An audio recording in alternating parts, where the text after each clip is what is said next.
Do you have the ability to inspire people so much that they want to say your name twice?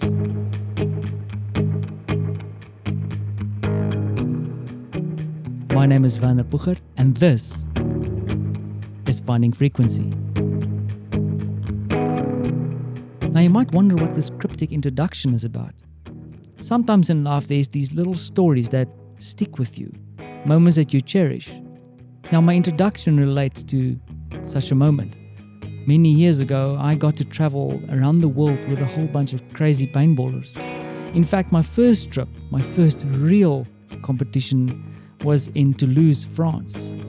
And it was on this trip that I remember going into a hotel room, a very, very small hotel room, and spending some time with a teammate of mine. I didn't really know his trade or what he did, but as I sat next to him, another paintballer walked into the room, an American as I remember, and my teammate opened up his bag, and from the bag he extracted a whole bunch of tattooing equipment, and within the next few hours he proceeded to apply his trade.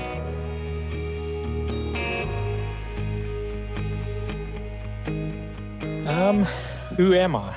Geez, that's a tough question when it's coming from somebody that knows you. How's it going, Anna? A long time no see. Good to hear from you. I don't know. There's a long and a short answer to this whole thing, and I guess the short answer is I'm kind of a punk tattoo artist, death metal listener, father, husband, trying to make his way in the tattoo industry in this country.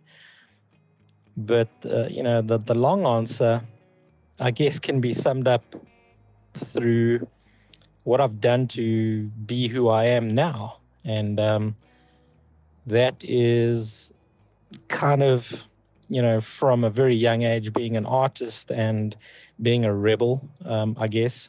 Following skateboarding to, express who I am and who I was, and then following skateboarding, becoming a great skateboarder. We were sponsored at a stage, moving into music, studying music and becoming the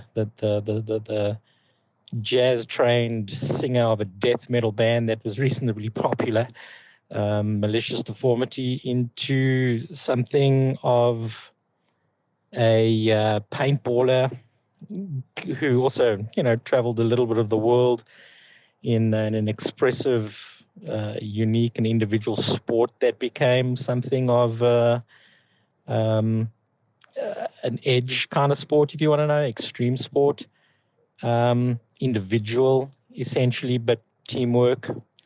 And from there, moving on into the tattoo industry, which I've been in for the last 23 years. I like to think of myself as artistic, and I like to think of myself as reasonably good.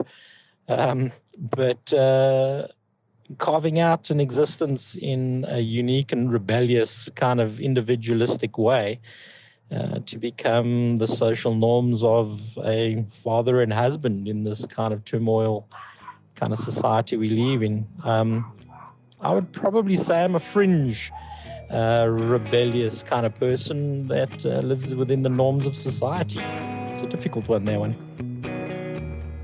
Now, Tony, I like the idea of being on the fringes and also living within the norms of society. Perhaps there's something in there, especially now. I think we need more rebels. Rebels who want to change the status quo, but take a whole bunch of people with them. I know Werner, and how we kind of met is from definitely the paintball days. I'd like to say from about 97, but I think he came into paintball a little later. And probably from around about the 99 and the 2000 days, where paintball was definitely an individualistic kind of sport. It was a fringe sport, and we tended to like quite a lot of the same things, music-wise and kind of sport-wise. we definitely became good friends on a few of the trips where he was involved in our team, going down to Durban, which was one of my favorite trips ever. And for reasons he can tell you, or you can tell them, you became definitely one of the great kind of friends in paintball society that I met.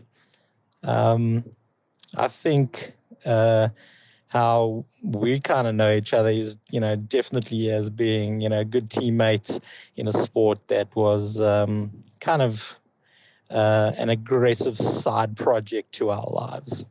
What I think I've learned during these times is twofold. I'm kind of a social outcast when it comes to society. So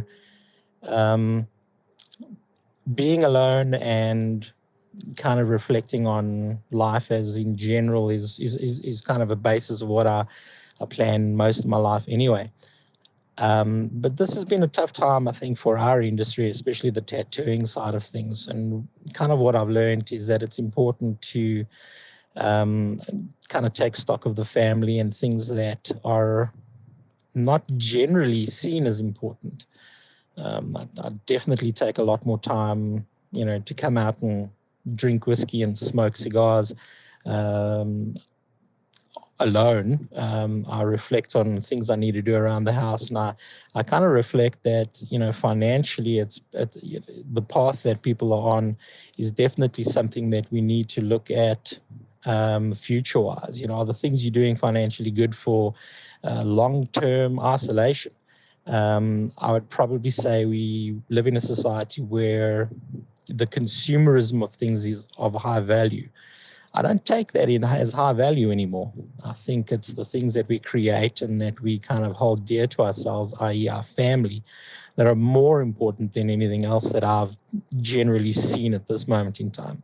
I feel good friends and the kind of social aspect of missing them is of high value, and I tend to regard good friends as solid now. However, friends that you haven't been in touch with for a really long time because you're too busy doing things seem to come to the forefront and that type of thing. And I think those kind of sustainable friendships over distances and time, when you have like 10 years between meeting somebody, and yet when you see them and speak to them again, it's as though time, has stood still. Those are the important kind of interactions and bases that I find really important. And the fact that, we can have great relationships with our loved ones and our family in a time when you're seeing them 24 hours a day. These are important in knowing how solid a relationship you have as a person, and that the important things in life are not necessarily financial, but the financial basis of things is how you can move forward. That if you've structured your life that you have no debt, moving forward is a lot easier. So I hope you have everything you need. Let me know if you need anything else, buddy. Thanks for this, and this is awesome. Cheers, buddy. Thank you, Tony. Now, if I may, please allow me to take you back to that hotel room in Toulouse, France. I remember that the two artists, you know him by now, Tony, wrapping up his work. I remember the customer, a pro paintballer, looking down at his leg and then looking back at Tony in amazement. And then he uttered these words, "You are so good, I want to say your name twice." And from that point, Tony was known as Tony-2-times. But as I walked out of that hotel room, I was inspired. I hope that someday, somehow, somewhere, through the act of applying my trade to the best of my ability, I'll have the impact on someone and inspire them to want to say my name twice.